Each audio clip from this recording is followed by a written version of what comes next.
Episode 6, Retakan Persahabatan. Malam kedua berakhir dengan Sinta yang kini ikut ditandai rantai. Fajar menyingsing, tapi cahaya matahari tidak membawa lega. Di dalam rumah Mbah Wirio, suasana semakin panas. Yudi terbaring pucat, tubuhnya lemah, dengan tanda hitam menjalar hingga ke pundak. Sinta duduk di sudut, menangis tak berhenti, memegang kakinya yang juga telah dililit tanda. Raka berjalan mondar-mandir, wajahnya tegang. Nadia berusaha menenangkan Sinta, tapi matanya sendiri penuh ketakutan. "Sekarang apa, Mbah?" tanya Raka, suaranya tajam, penuh putus asa. Mbah Wirio menunduk dalam, matanya meredup. Dua jiwa sudah dipilih. Malam ketiga akan jadi penentu. Jika tidak ada satu yang rela dikorbankan, keranda akan mengambil semuanya. Lalu kita harus ngapain?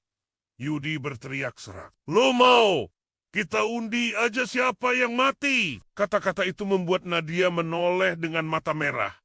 "Yud, jangan ngomong gitu." Tapi Yudi menatap mereka semua dengan marah, bercampur putus asa. "Kenapa enggak? Kalau bukan aku, kalau bukan Sinta, berarti siapa, Nadia? Atau Laura?" Keheningan menggantung. Hawa dingin seolah merayap dari lantai, menyusup ke tulang. Raka mengepalkan tangan, menatap Yudi tajam. "Jangan asal nuduh. Gue gak bakal ngebiarin siapapun di antara kita mati. Kalau masih ada cara lain, cara lain." Yudi tertawa hambar. Suaranya pecah. "Dengar baik-baik, Ra. Lu cuma pura-pura jadi pahlawan. Kalau ujungnya tinggal pilih antara lo atau Nadia, gue yakin lo bakal pilih selamatin diri lo sendiri. Cukup!" Nadia berteriak. Air matanya jatuh. "Kalian berdua nggak lihat apa? Kita semua udah hancur.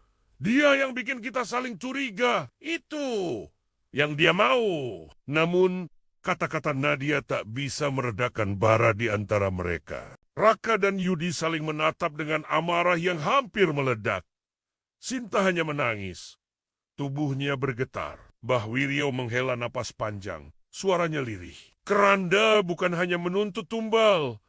Ia mengadu hati kalian, membuat kalian saling menjatuhkan. Karena dari pengkhianatan, ia bisa memilih yang paling rapuh." Siang itu, mereka tetap bertahan di rumah Mbah Wirio.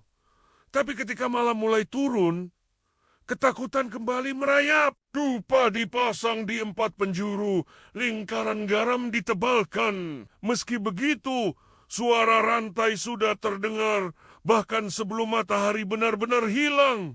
Klok, klok, klok, klok. Suara kayu beradu, semakin dekat. Udara menjadi berat.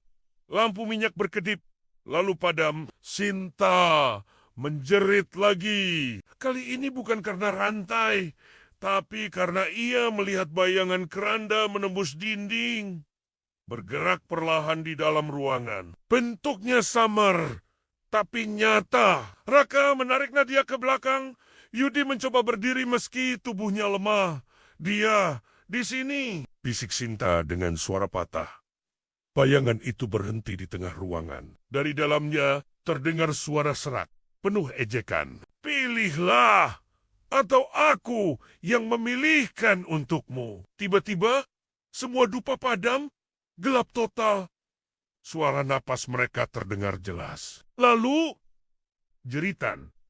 Nadia berteriak, "Raka, rantainya ada di tangannya." Raka menoleh, dan benar, tangan kanannya kini digenggam oleh rantai hitam, menempel di kulit meski belum meninggalkan tanda. Ia berusaha menarik, tapi semakin melawan, semakin erat cengkeraman rantai itu. Yudi menatapnya dengan mata melebar. "Hah, sekarang giliran lo, Rak.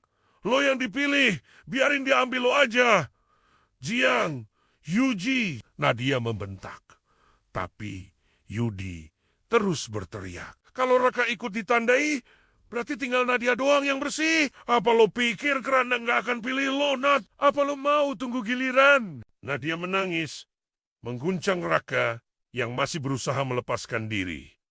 Rantai itu berkilat, bergetar, lalu perlahan mengendur. Tapi sebelum benar-benar lepas, ia meninggalkan bekas luka hitam tipis di pergelangan tangan Raka. Raka terengah, menatap tanda itu dengan ngeri. Sekarang, kita semua sudah ditandai. Sunji. Hanya suara napas terputus-putus dan ketukan rantai di luar. Mbah Wiryo menutup mata. Wajahnya penuh duka. Malam ketiga, Keranda tak perlu memilih lagi. Dia hanya akan menagih. Di luar, suara ketukan peti berubah semakin cepat, seolah menghitung detik menuju akhir.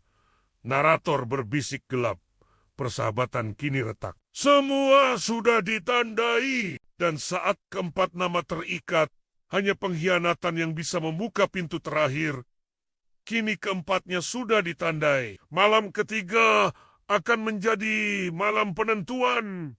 Tanpa ada yang bisa lari. Lanjut ke episode 7 malam terakhir. Saat Keranda menagih jiwa yang dijanjikan. Jangan lupa like, komen, dan subscribe untuk cerita horor nyata lainnya.